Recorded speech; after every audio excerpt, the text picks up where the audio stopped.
Assalamualaikum warahmatullahi wabarakatuh. Selamat pagi. Hari ini kita ketemu di pertemuan ke-13. Pada pertemuan ini kita akan membahas karya grafis yang sering disebut dengan poster. Nah, pengertian poster sendiri menurut Kamus Besar Bahasa Indonesia adalah plakat yang dipasang di tempat umum berupa pengumuman atau iklan. Poster atau plakat adalah karya seni atau desain grafis yang memuat komposisi gambar dan huruf di atas kertas berukuran besar. Pengaplikasiannya yang ditempel di dinding atau di permukaan datar lainnya dengan sifat mencari perhatian mata sekuat mungkin. Karena itu, poster biasanya dibuat dengan warna-warna kontras dan kuat. Poster bisa menjadi sarana iklan, pendidikan, propaganda, sosialisasi, dan dekorasi. Selain itu, bisa pula berupa salinan karya seni terkenal. Cat poster biasa juga disebut cat plakat karena memiliki sifat yang pekat. Sifatnya datar, cocok untuk menggambar dekoratif.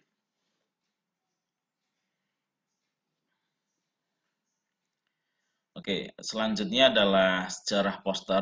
Ini nanti saya menyebut namanya bila ejaannya salah, mohon dimaafkan karena bukan bahasa Indonesia, jadi sulit untuk melafalkannya. Pada awalnya poster berupa maklumat atau semacam surat edaran yang ditulis di atas panel kayu atau tembok. Itu terjadi di Yunani dan di Italia. Kapan persisnya kurang jelas karena di literasi saya cari-cari belum ketemu.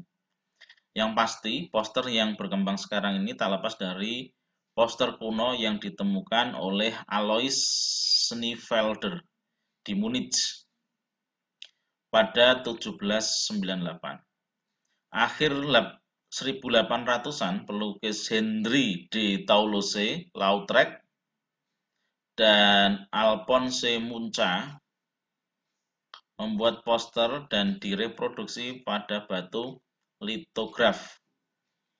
Poster pertama Toulouse-Lautrec dikerjakan pada tahun 1891. Kopian karyanya kini dinilai tinggi oleh kalangan kolektor dan museum seni.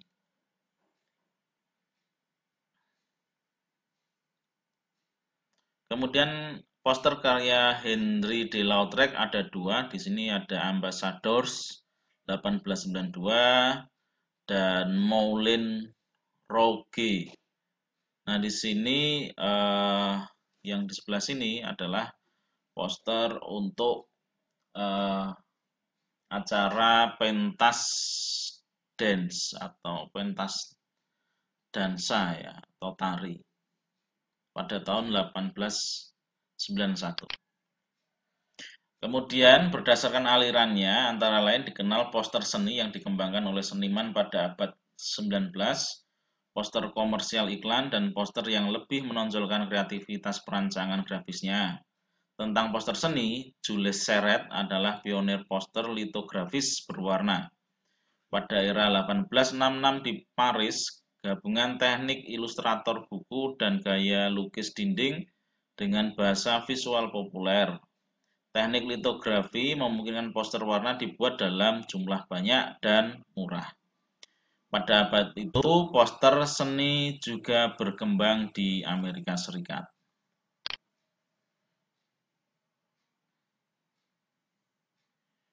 Nah, ini poster karya Jules Seurat ya.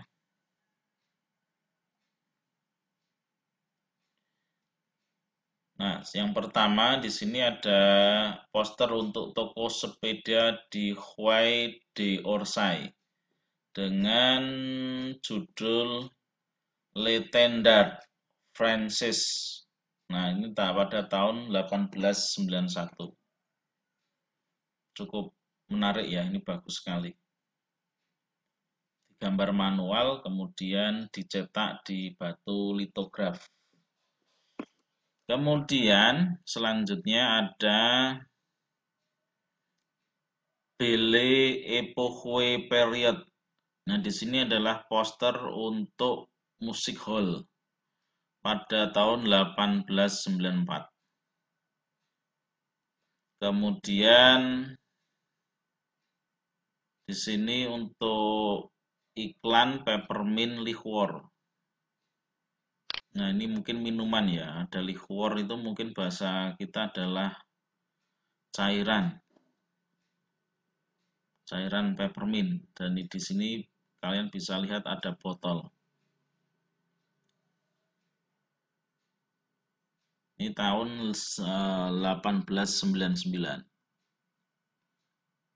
Nah, kalau kalian ingin tahu teknik litografi, ini litografi berasal dari bahasa Yunani yaitu litos atau batu dan gabrien menulis. Litografi merupakan seni grafis dengan teknik cetak datar yang menggunakan acuan cetak dari lempengan batu kapur. Media batu kapur digunakan karena dapat menghisap lemak dan tinta cair. Jadi kalau dulu setelah poster didesain sudah bagus hasilnya, kemudian ditempelkan di batu litograf. Nah, untuk membuat cetakan awal atau cetakan master. Ya, cetakan master. Kalau kalian pernah melakukan pencetakan dengan mesin Hamada, mungkin prinsipnya hampir sama, tetapi di sini batunya masih terlihat sangat tebal ya. Kalau di mesin Hamada hanya menggunakan plat seperti seng ya. Nah, ini litograf. Sehingga satu desain master ini bisa dicetak berulang-ulang. Jadi lebih cepat.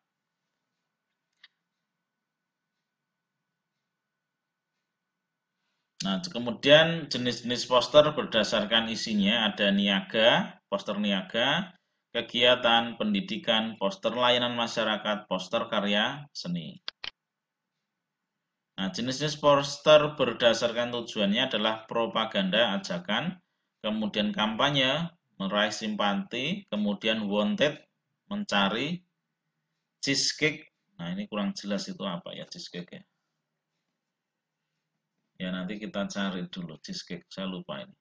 Kemudian ada film, ada komik, afirmasi, riset atau kegiatan ilmiah, ini sering sekali ya.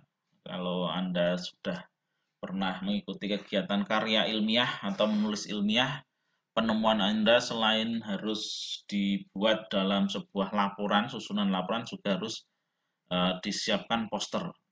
Kemudian ada kelas pendidikan, kemudian yang terakhir adalah komersial. Nah, teman-teman, yang kita bahas pada pertemuan kali ini saya khususkan untuk layout poster film. Jadi nanti tugasnya juga poster film ya. Nah, standarnya ini biasanya untuk poster film terdiri dari yang pertama di sini ada nama aktor, kemudian di sini adalah gambar utama, kemudian ada tagline, kemudian ada film title, judul, kemudian production information, di sini yang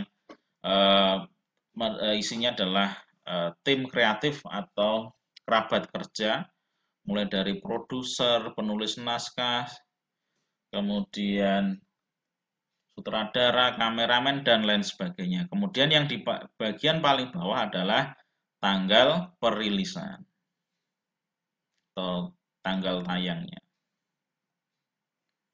Kemudian kita lihat poster yang sangat terkenal ya. Ini saya urutkan berdasarkan list poster film terlaris ya. Yang pertama adalah Avenger Endgame, peringkat 1 ini dengan pendapatan sekitar berapa ini? 2 miliar dolar ya, 2 miliar dolar 790 juta 216.193. Nah, ini pendapatannya tertinggi. Ya, ini tinggal dikalikan sekitar 14.700 atau 15.000. Ini pendapatannya. Dirilis tahun 2019. Nah, ini dilihat teman-teman di sini ada nama-nama pemeran Marvel Studios, di sini gambar utama, kemudian judul, kemudian kerabat kerja, terus di sini ada tanggal rilis. Nah, jadi kalau kalian perhatikan yang di sini tadi, memang di sini tidak diwajibkan mengacu ini, tetapi rata-rata film-film Hollywood kelas dunia itu standarnya seperti itu. Kita lihat lagi. Nah, ini peringkat 2, ini angkanya 2 hilang. Sorry, yang ini peringkat 2. Judul Avatar, pendapatannya 2.789.700.000 dolar. Nah, ini dirilis tahun 2009. Ini sangat minimalis.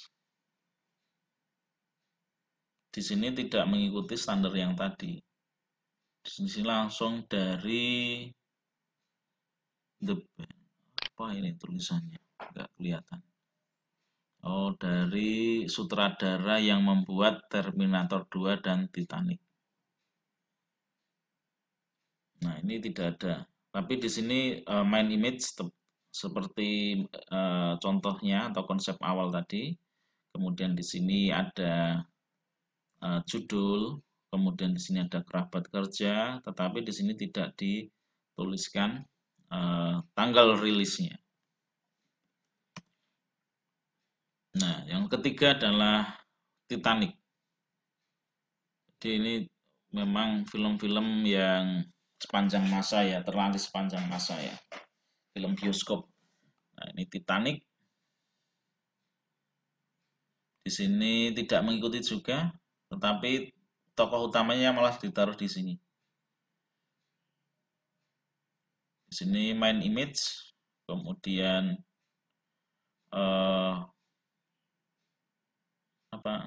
nama pemain, kemudian judul, di sini kerabat kerja. Kalau teman-teman lihat, ini di tulisan kerabat kerja di sini pasti tulisannya unik ya, berbeda dengan teks yang lainnya, panjang-panjang atau tinggi-tinggi ya. Nanti sudah saya sediakan fontnya, bisa Anda gunakan. Nah, sekarang kita melihat poster. Kalau tadi Hollywood ya, kalau sekarang kita film yang ada di Indonesia. Nah, di sini lebih simpel lagi untuk poster film Indonesia. Aturannya berbeda lagi, bebas di sini.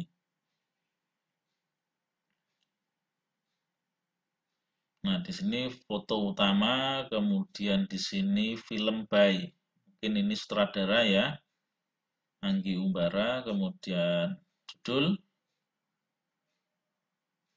Terus di sini ada tagline 1, kemudian pemainnya ditulis di paling bawah tanpa menempelkan kerabat kerja. Ini aturannya unik Indonesia. Ini menjadi film terlaris dengan penonton 6.858.616. Nah, ini teman-teman berbeda dengan film Hollywood. Kalau film Hollywood ini ditulis pendapatannya, kalau di Warkop, kalau film Indonesia ditulis penontonnya. Nah, padahal setiap penonton belum tentu beli tiket karena mungkin ada yang gratis ya, ada gala premier dan lain sebagainya. Dan di sini dirilis 2016. Nah, kemudian peringkat 2 ini Dilan. Nah, Dilan 1990 peringkat 2, penontonnya 6.315.664, dirilis 2018. Ini mendekati ya, mendekati desain dari konsep awal. Di sini foto utama, kemudian ada tagline, kemudian ada judul, terus di sini ada pemainnya ditulis. Ini masih mirip sekali dengan konsep yang di awal. Kemudian di sini juga ada kerabat kerja, kemudian tanggal rilis. Sangat mendekati. Yang beda cuma ini, nama pemain biasanya ditaruh di paling atas. Nah, peringkat ketiga film Indonesia adalah Dilan 1991 dengan penonton 5.253.411. Dirilis 2019. Lagi-lagi di sini foto utama, kemudian judul, tagline-nya ada di sini. Kalau di aturan awal kan di sini tagline. Terus nama pemain ini harusnya di sini, tapi nggak apa-apa karena aturannya tidak baku. Terus kemudian ini sama, ini adalah kerabat kerja ditulis di sini, kemudian tanggal rilis di sini. Oke. Nah, kemudian saya tambah satu lagi yaitu poster film Indonesia peringkat 4 yaitu saya nulisnya keliru. Ini harusnya Laskar Pelangi ya. Kopasnya lupa diedit. Ya, nanti di materi akan saya ubah. Penontonnya 4.719.453. Ya, 4.719.453 dirilis 2008. Nah, ini juga menarik ya. Di atas ini Mills Film atau yang memproduksi Mizan Production. Kemudian judul di sini, kemudian foto utama, pemain, kemudian kredit title atau kerabat kerja. Di sini tanpa ada tulisan kapan dirilis. Yang kelima, Habibie Ainun, peringkat 5, dirilis 2012 dengan penonton